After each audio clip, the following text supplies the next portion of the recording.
우리는 할 수 없는 일이 많은 연약한 존재입니다. 그러나 우리 아버지 하나님은 모든 것을 다 하실 수 있는 전능하신 하나님이십니다. 우리가 그분의 능력을 믿고 그분 안에 거하면 우리는 주의 도움으로 승리하는 인생이 될 수 있습니다.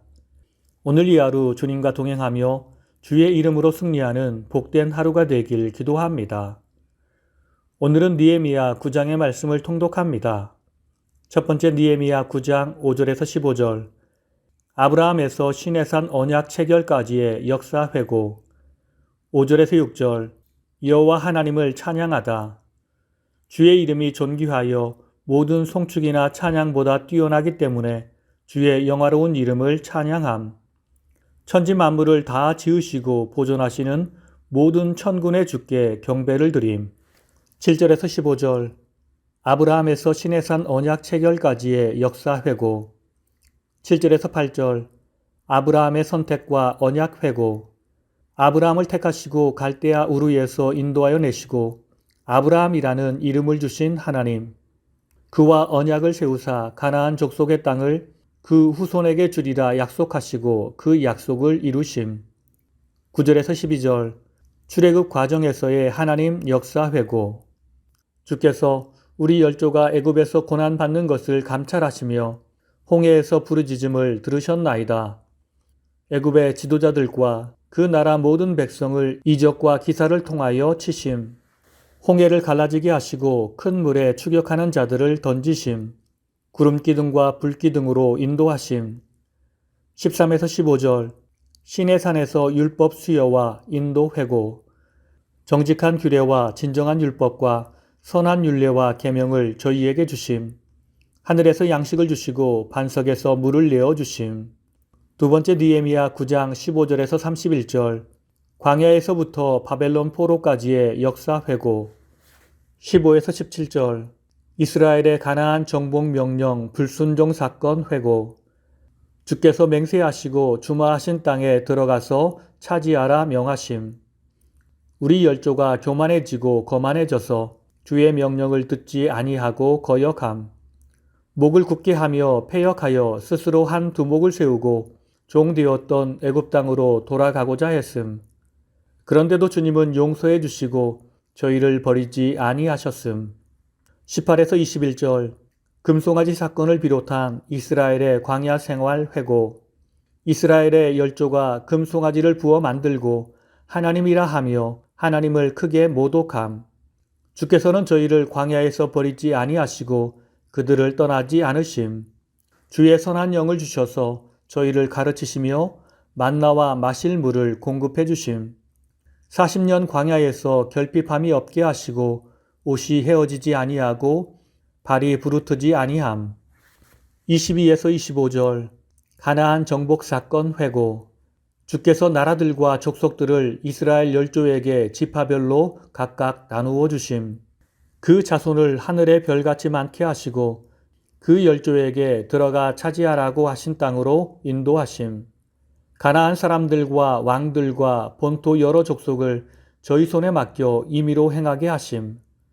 저희가 견고한 성들과 기름진 땅을 취하고 모든 아름다운 물건을 채운 짐과 판 우물과 과목을 차지하여 배불리 먹어 살찌고 주의 큰 복을 즐김. 26에서 31절. 가나안 정착 후 바벨론 포로기까지의 이스라엘의 불순종과 하나님 징계 회고.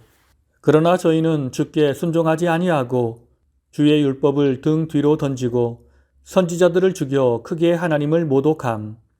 주께서 그들을 대적의 손에 붙여서 고난을 겪게 하심. 저희가 환난 가운데서 부르짖으면 긍휼히 여기셔서 구원자를 보내어 대적의 손에서 구원하여 주심. 저희를 아주 멸하거나 버리지는 아니하셨으니 주는 은혜로우시며 긍휼이 크신 하나님이시라. 세 번째 느헤미야 9장 32절에서 37절. 이스라엘의 암울한 역사를 회고하며 하나님의 긍휼을 구하는 레위인들의 기도. 32에서 33절.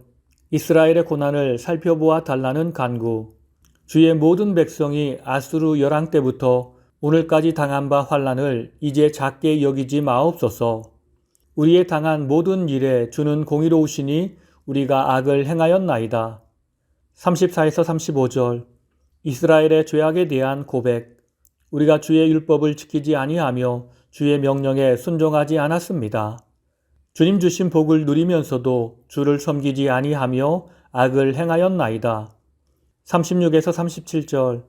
죄에 대한 하나님의 징계로 이스라엘이 당하는 고난의 중함에 대한 호소. 그러한 이유로 하나님이 약속하신 땅에서 종이 되었나이다. 우리의 죄로 인하여 이방 열왕의 포갑으로 우리의 고난이 매우 심합니다. 레인들은 이제 이스라엘의 새로운 역사를 시작하는 과정에서 하나님의 자비를 구합니다. 지금까지는 비록 이스라엘의 열조들이 하나님께 범죄하여 하나님의 징계를 받았고 또한 그 가운데서도 하나님의 자비하심으로 완전히 멸망당하지는 않았지만 무엇보다도 자신들이 당한 바 고통을 작게 여기지 말아달라는 간곡한 부르짖음입니다. 레인들은 포로 귀한 이스라엘 공동체를 대표하여 현재 자신들이 겪고 있는 고난으로부터 자신들을 구원할 수 있는 유일한 구원자는 하나님이심을 선포하며 하나님께 진실한 마음으로 간구하는 것입니다.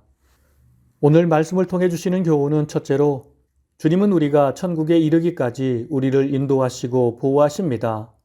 12절은 하나님께서 출애굽 직후 이스라엘을 어떻게 인도해 내셨는가에 대한 회고로 낮에는 구름 기둥으로 밤에는 불 기둥으로 그들이 행할 길을 비추신 사실을 회고하고 있습니다.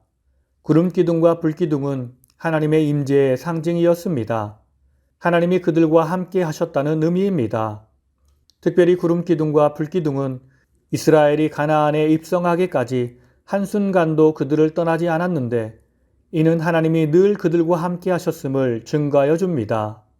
이처럼 이스라엘 백성들이 가나안 땅에 도착할 수 있었던 것은 오직 하나님의 인도하심과 보호하심이 있었기 때문입니다. 그렇습니다.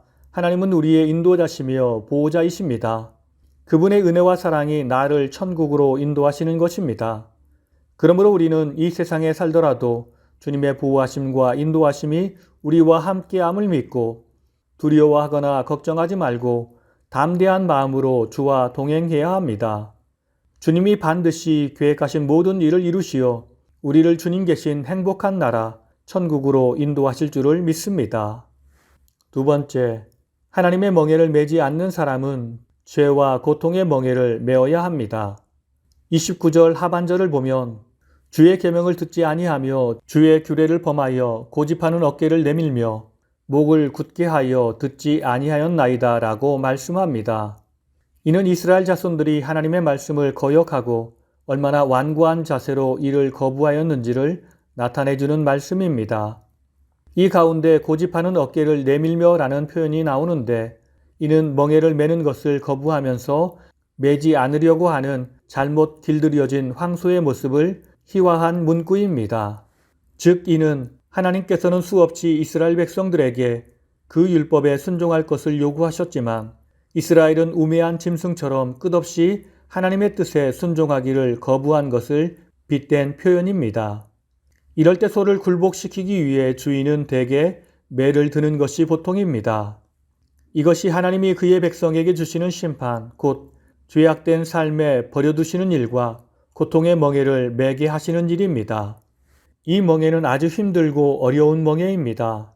그러므로 우리는 죄와 고통의 멍에를 벗어버리고 주님이 우리에게 요구하시는 말씀에 대한 순종의 멍에를 메고 주님을 쫓아가야 합니다. 오늘 이 하루 주님의 거룩한 종이 되어 주의 말씀의 멍에를 순종으로 메고 주님을 쫓아가며 주의 일을 위해 헌신함으로 주님이 우리에게 주시는 참된 기쁨과 행복을 누리는 아름다운 하루가 되길 예수님의 이름으로 축원합니다. 다 함께 기도하시겠습니다. 항상 우리와 동행하시며 연약하고 부족한 우리를 인도하시는 주님, 주님의 인도하심 안에 거하면 우리는 주님 계신 나라, 영원한 천국에 이르게 될 줄 믿습니다. 우리가 세상으로 인해 두려워하거나 염려하지 않게 하시고 주님의 강한 손과 편팔을 의지하며 믿음으로 주와 동행하는 주의 백성이 되게 하옵소서.